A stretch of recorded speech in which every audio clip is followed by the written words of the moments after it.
Welcome, everyone, to the Center for Excellence in Teaching and Learning podcast here at Coahoma Community College. I'm your host, Dr. Ouida McAfee, Director of the Center for Excellence in Teaching and Learning. And today we have with us Dr. Detrice Roberts. Welcome, Dr. Roberts. Thank you. So, Dr. Roberts, we're going to be talking about mindset today. So, before we jump in, tell us a little bit about yourself. So, originally from Chicago, I've been in Mississippi for a few years now. Kind of grows on you.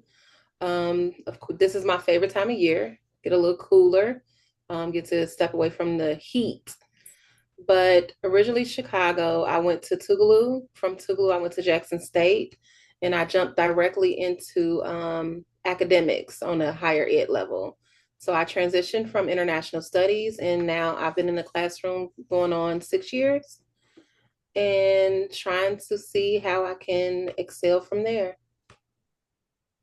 Thank you so much for being with us. And I'd like for everyone to know that you are also an HBCU faculty fellow with Propel. And so, Yay! Was how and this beautiful relationship was made. exactly. And so we've had the opportunity to have some really good conversations, and I've seen your magnificent presentations. So I want for you to tell us about your thoughts on mindset. What is it, and what are your thoughts on it? Interestingly enough, it is actually a part of my introduction for each class that I have. I start with classroom etiquette, whether it is in person or virtual. And the very last, I guess, standard for the class is as you think, so shall you be, right? There is no grade that is given, only that which is earned. So whatever effort you put forth is going to be reflective of your overall percentage for the course. And so I kind of use that last statement as the standard for however you present yourself to the campus, to your different courses, is what you're physically going to be able to retain or get back.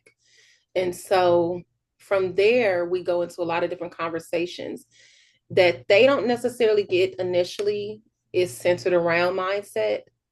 But my hope and goal is that they're able to cultivate this idea or their ideas of how they think of themselves, the way that they present themselves, and its connection to how they're able to obtain different things going forward.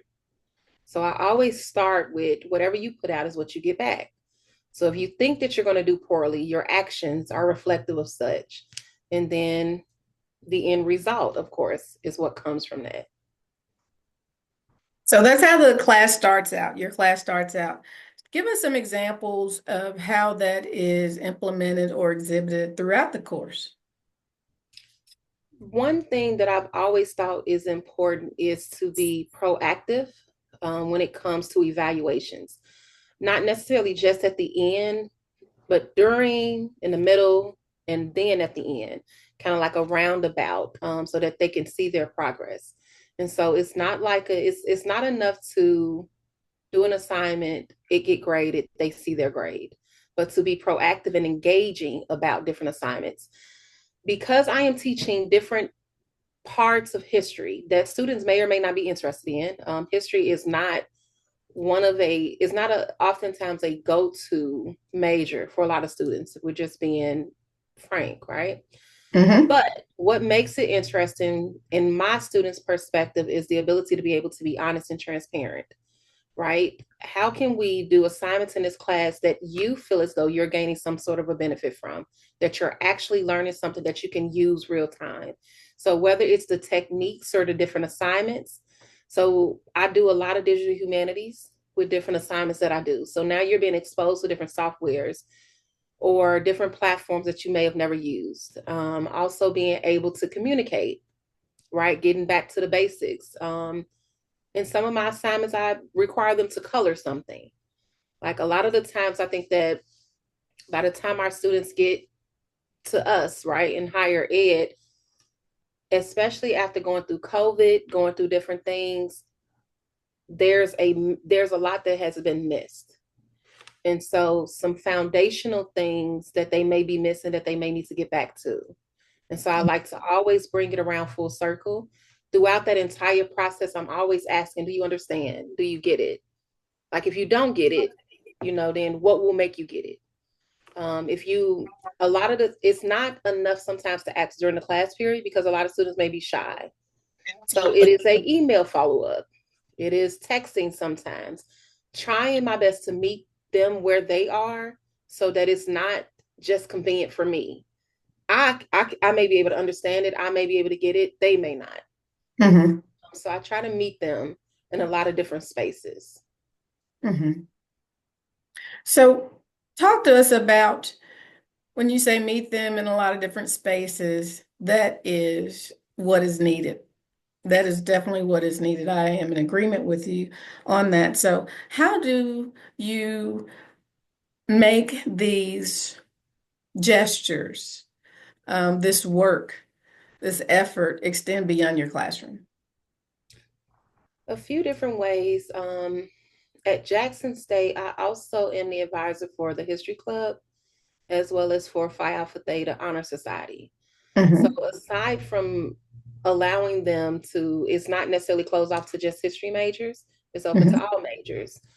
And sometimes we have very human moments where if something is going on within society and the students are distracted, right? They can't focus because a student may have been killed, or they may have Mm-hmm. lost a friend for the campus, or if you had a active shooter, or if you so different things that is affecting the entire student body. In those moments, sometimes we just need to take a pause from our regular scheduled um, curriculum and to be able to just have a human interaction and talk about what it is you may be thinking. What are you feeling? Mm-hmm. Do you want to talk about what you're feeling? um what in the news is bothering you, like Mm-hmm. what in the news is making you happy. If a student comes in sometimes and they come in late, and or if they come in and they're the first person in there and they're distracted, they got headphones in, I may ask, what you're listening to. From that conversation of what they're listening to, whether they want to share or not, what type of music do y'all like? And because I'm teaching history, there is always a connection you can make to everything. You could just as easily tie in whatever song you're listening to. I guarantee you can tie it into a historical. It has a historical context to it if you play around with it enough. And so I use some of their human emotions that they show, some of their human actions that they display, and I turn it into, or tie it into what the lecture may be, or another deeper dialogue that we can have. So if they like some song, and a lot of the times it is a remake, or Mm-hmm. if it uses certain instruments, where those instruments may be indigenous to, which leads us to a conversation about that instrument, the location it may have originated, to individuals in this country, to diversity, to diaspora. So I use a lot of those things as segues to kind of show them, you can have a ton of different conversations about a lot of things that you like about, and it can tie into what's going on around you, whether you're interested or not. You can steer the conversation. You can make it more interesting than it may come off. This class is what you make it. Whether you like it or not, you're still paying for it. So you might as well get the best out of it, while you can. So what I'm hearing is that you are investing in your students and you believe that they can do the work. What makes you believe that your students can do the work? I just, anybody and everybody can do everything if they allow themselves to. The only things you can't do is what you say you can't. You can do whatever it is that you want to do. A lot of the times you just choose not to. And so even when we have the conversations and they may say something like, well, I can't do X and Y, or I couldn't do X. You could, you had the opportunity, you just chose not to.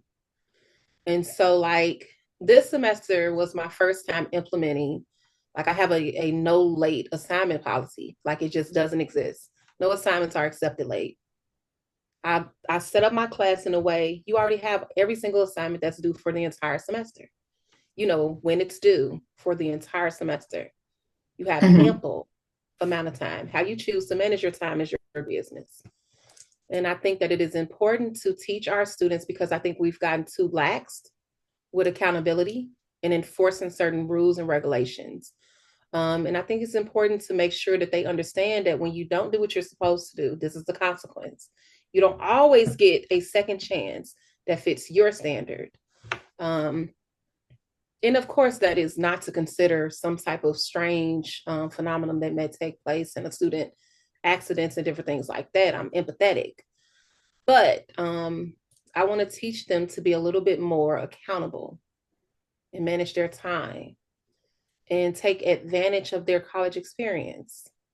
It's easier to stay ahead than it is to play catch up. How do your students respond to your mindset towards them? It varies. It varies. For the most part, I may have come in contact with a handful of students that have been combative, and it's not necessarily a me thing; it's a college thing. Um, them being in a different environment, Hmm. having to adjust when they are in the band and the band gets in trouble. So now you're frustrated. So some of the most issues that I've ran into with students is they want to do better. They have outside forces that they have not perfected how to respond. Conflict resolution issues has been more of an issue that I've had because it's easy to motivate a student in your class. It's hard to make that translate for every class. And so, but that is more of an institutional thing and departments being able to communicate a little bit better. And, HBCUs have a ton of odds against us. So we're always having to make magic with limited resources. So some of the larger issues I've had have come from outside forces that's beyond the students. They can't handle it, right? You think about those that have to take care of family members, sick loved ones. They don't have the resources to travel back and forth. So their mother may say after Thanksgiving, you're not going back. So you're thinking about things like that um, have been more of the challenges is that they want to do it, but then they may not be able to because of outside forces. But early on, I always tell them, you're not forced to be in this environment. At any moment, if you feel the urge to want to act out or do whatever, you can check it at the door. So, but we don't entertain it in this space. So, yeah, but I've never just had a student in the midst of class just like freak out or anything like that. Hmm.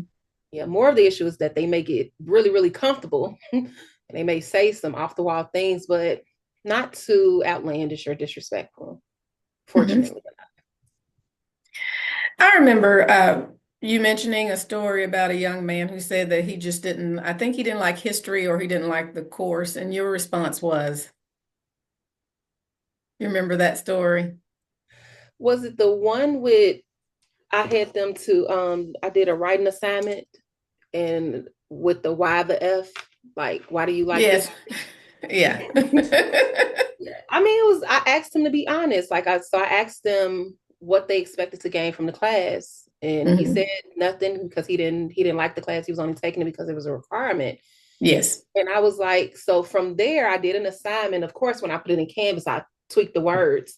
But I asked them why do you give a F about history? Because he said he like, if I'm just being honest, I really don't give a F about history. I Hmm. said, well, why should you?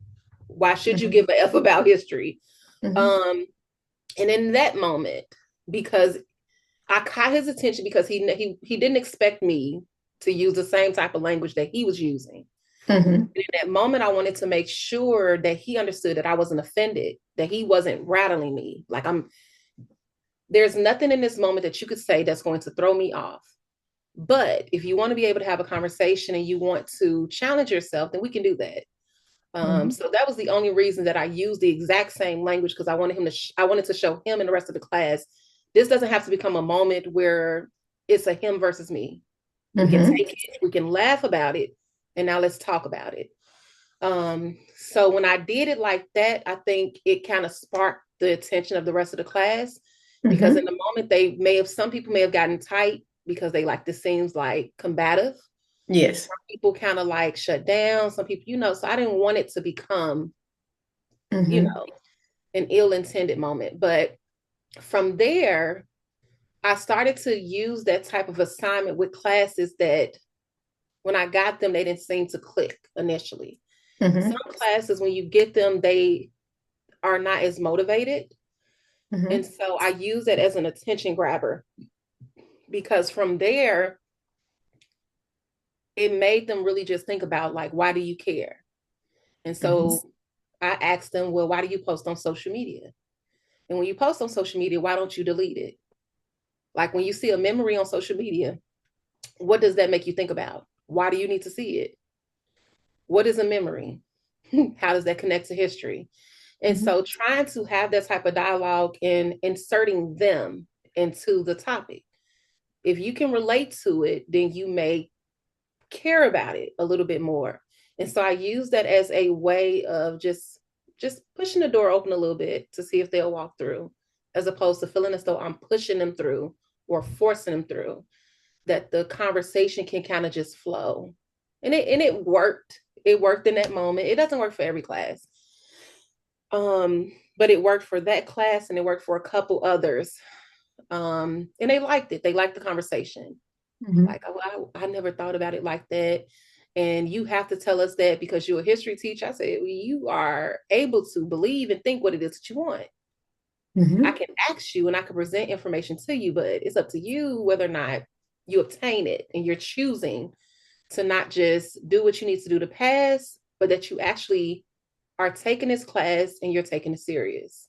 Mm-hmm. Mm-hmm.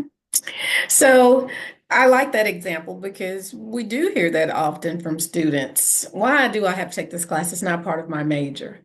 So kudos to you for being creative enough and thoughtful enough to come up with that assignment. How can administration support faculty who believe in their students, have the mindset that say, our students can do this? I, I personally, I think that we sometimes, every institution is completely different. Hmm. It's what you'll constantly learn. I think sometimes when you have new administrators coming into a space,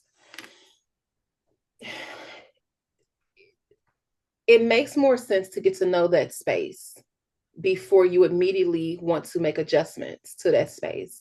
It's Hmm. almost like if you were to move into a new home, Hmm. as opposed to initially whatever furniture you had in your old home, bringing it and putting it in. You may have different rooms, you may have different styles, color schemes, right? And so you won't be able to, you would have to go look around, get familiar enough with the space to see and understand whether this furniture will fit in its new space like it did in the old space. And I think sometimes that's what we miss it. That's what we tend to miss with some administrators coming into institutions. The one thing that I've always admired and loved about Jackson State, coming from Tougaloo, and we joke and we play. All colleges, just like sororities and fraternities, we throw shade and we say certain things. But I have a genuine love for Jackson State. It is, I love the way that they approach the campus, the students. It is like a constant, nonstop pep rally. And it's not necessarily like events and things that's going on, just the approach. Some Hmm. administrators, when you go into like student recruitment, when you interact Hmm. with the president's cabinet, and you see the fact that they talk on every level. So they'll Hmm. be walking around campus, and it's not necessarily like a them versus us thing. Hmm. It's not like a, that's the president, don't go over there. He's welcoming. People are welcoming Hmm. to each other on different levels. There, of course, there's some things. Everybody's not perfect, Sure. but the administration at Jackson State does very well. The student body or whatever, they do very well at being excited about what's to come, being excited about each other and celebrating different things. And I think sometimes that's what's missing is the level of motivation. There's a lot of darkness in the world. You need Mhm. something to be happy about, as opposed Mhm. to always looking at what is not worth being happy about. Um, but some things that tend to get lost in translation is larger conversations. The main people that you see a lot of the times that are associated with the president's cabinet Mhm. are the top students of the campus, Mhm. right? You think about those students that are most active or their grades are superb. And a lot of the times we miss the large percentage of students that are not. So those students that are a little bit more introverted and are not as outgoing, those students that may be a C average, right? And Mhm. so I think sometimes we lose their voices um, in a world that is constantly shifting when it comes to education. And so some people aren't the best testers. Some people are not just as socially are not just as easy, it's not easy for them to manage their lives in a social environment. And so Mhm. sometimes that impacts their grades. And so if there's anything that I think sometimes gets lost in translation with the administration, with any administration, not just at Jackson State, it is Sure. sometimes focusing in on those student populations that may not be the rising stars, Mhm. but they can be it can be beneficial to include their voices. And it's Mhm. just about finding a creative, inclusive way to be able to do so without letting it be um, like a hierarchy. You don't want to Mhm. necessarily, you wouldn't want to put out a casting call for C average students. Mhm. But how do you then select the voices or get their voices, without there being a level of separatism? Okay. So what I hear you saying is that creating a certain mindset of inclusivity is intentional, is what I hear you saying. Yeah. So how about the impact of AI on mindset on a college campus?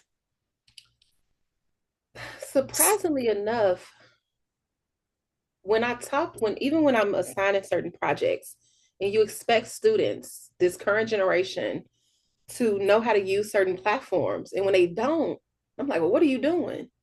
Like, I should not be more of an expert on this than you are. This is created now, right? This is what's coming up now. You use this platform on a daily basis. I don't use it daily. You say you use it daily.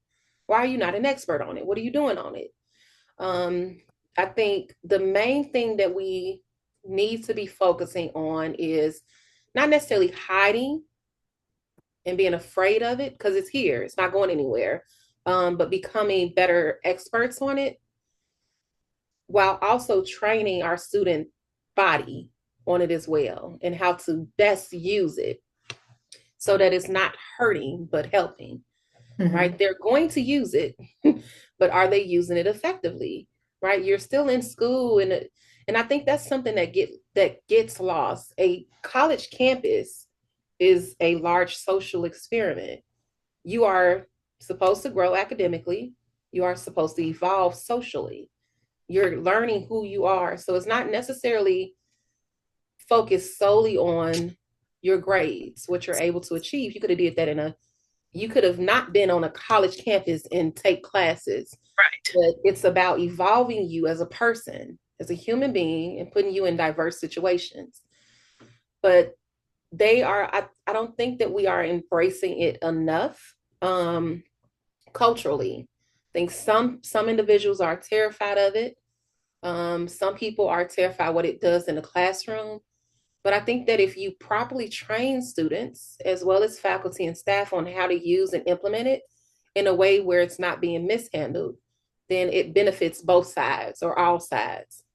Um, I think it's just a level of awareness and training. If people are aware, then they know what to look out for. They know how to better use it, right? I said that to a class yesterday because I have a no plagiarism policy. And I love to remind students about the fact that plagiarism at most institutions is immediate expulsion. Like it's not even like an in between. They're like, you plagiarize, you can get expelled. I was like, when I learned that when I was a student, I was like, seems extreme, but I get it. Um, and so I said, none of your assignments are lengthy enough for you to even attempt to plagiarize. If I'm asking your opinion, um, what is the purpose? If I'm teaching the new Jim Crow and I ask you, what are your perspectives on the death penalty or mass incarceration? I'm gonna know if it's a chat GPT response. Chat GPT is speaking as though they're someone from a faraway land and you're from Gulfport, Mississippi. Your response is not equivalent. And so I try to get them to understand on that level. Um, but I also am going to implement some projects where I want them to use certain AI softwares. They need to be exposed to it, but they also need to know how to properly use it. And that their perspective is important.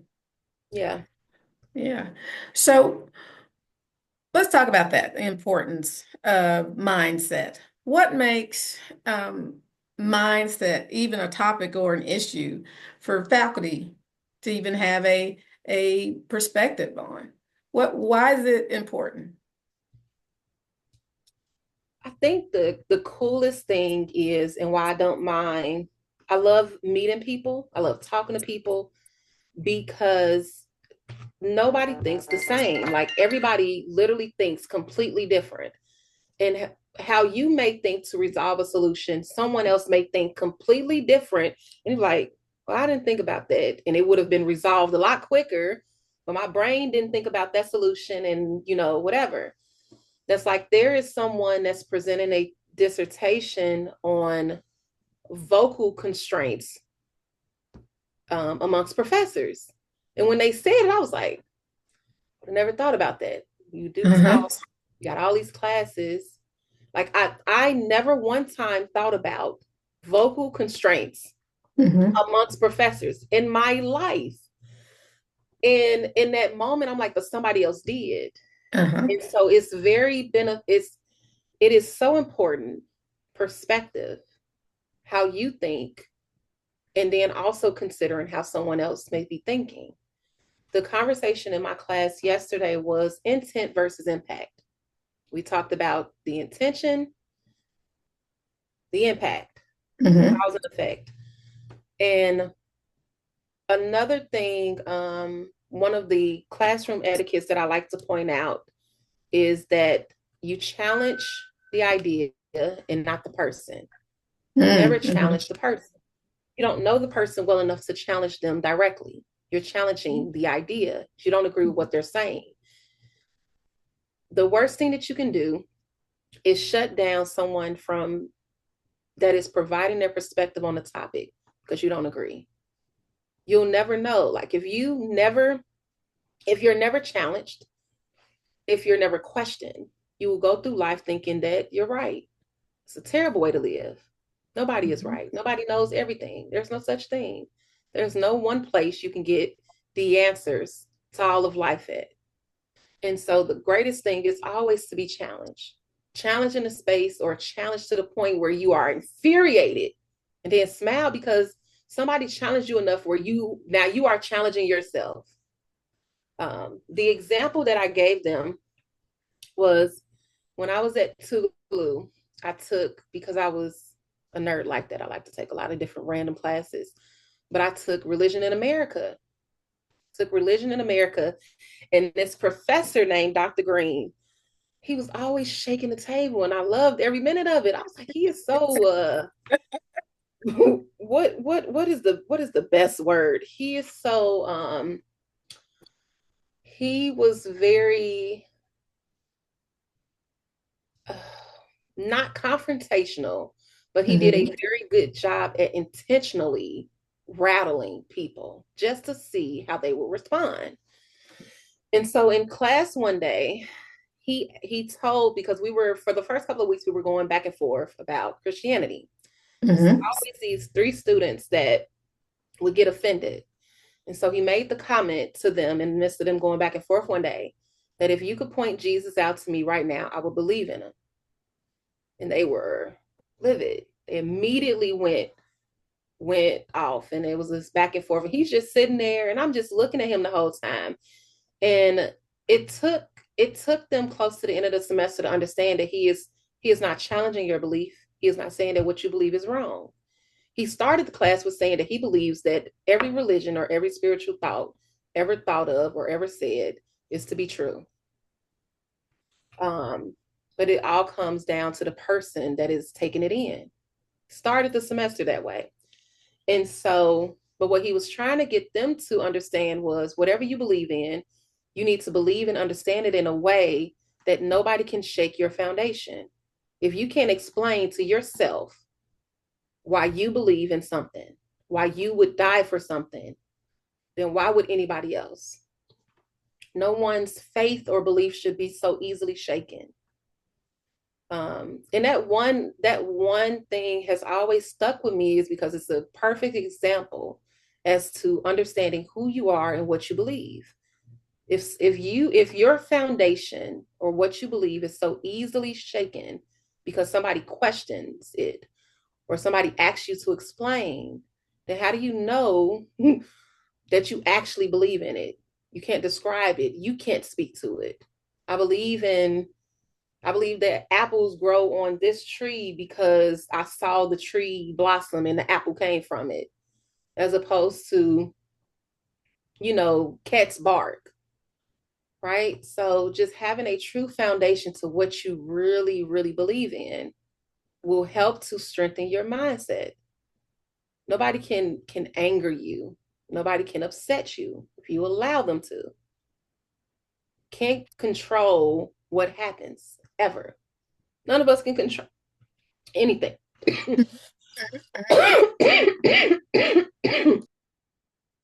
Yes. Okay.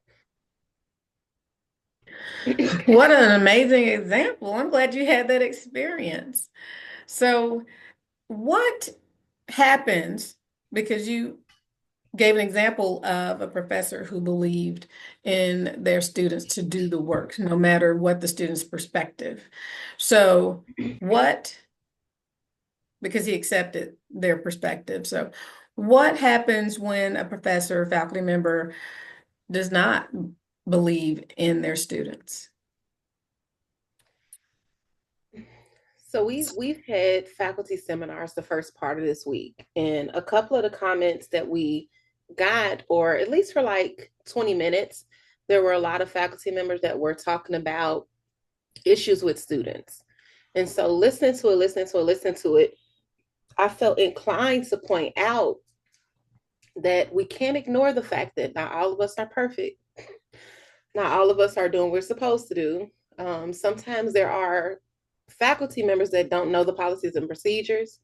There are faculty members that are stressed with dealing with personal matters or work situations, and that regurgitates onto the student. High emotions equal low intelligence. That's on both parts. It's not just the student. It is our responsibility to not treat every student the exact same way. So just because you may have a bad experience with one student or one class, you can't now move that way with the rest of the classes that day or semester. And so we have to challenge ourselves as educators to not necessarily put that on anyone. You have the power to make or break a person with the tongue. You can either build up beauty or you could destroy that beauty, right? These are still impressionable individuals where they may seem like they're receptive to what you're saying or not. You never want to, at any given moment, discredit or put someone down. It does not matter, and that's the one thing that you never want to do is tell a person what they can't do or what they won't be able to achieve. But high emotions equals low intelligence. I don't believe that any educator sets out to intentionally um, break down a student, but sometimes it happens because you are responding with your flesh and not necessarily with a spirit of kindness. Wow. Yeah. So we are talking with Dr. Detrice Roberts. Dr. Roberts, what final thoughts would you like to leave us with today?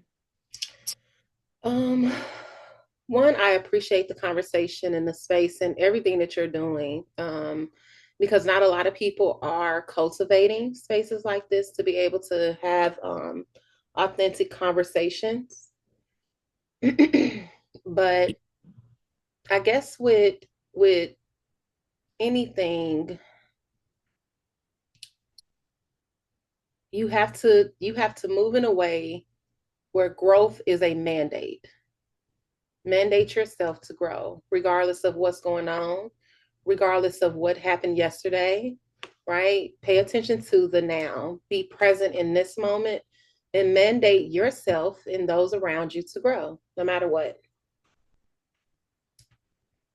Thank you so much, Dr. Detrice Roberts. Thank you.